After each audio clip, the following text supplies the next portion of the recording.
Avant l'arrivée des écoles primaires et secondaires, l'éducation se faisait dans les écoles de rang, une maison familiale où une institutrice habitait et faisait la classe.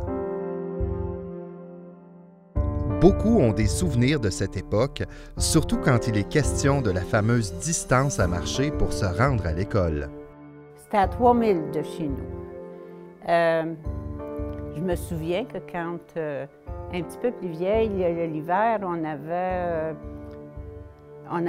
ce qu'on appelle un cotard, nous autres. Fait que mon frère, il prenait le cheval, puis il l'attelait, puis on le mettait sur le cotard.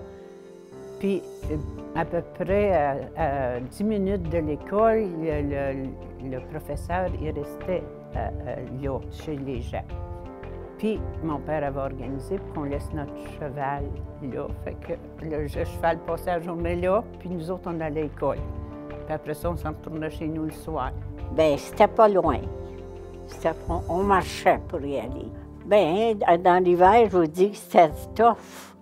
Les plus vieux faisaient la trace, puis nous autres, on rentrait dedans. D'apparence très modeste, l'école était fabriquée en bois et gardait tant bien que mal ses élèves au chaud grâce à un poêle en fonte. L'école du rang, c'était chauffé au bois.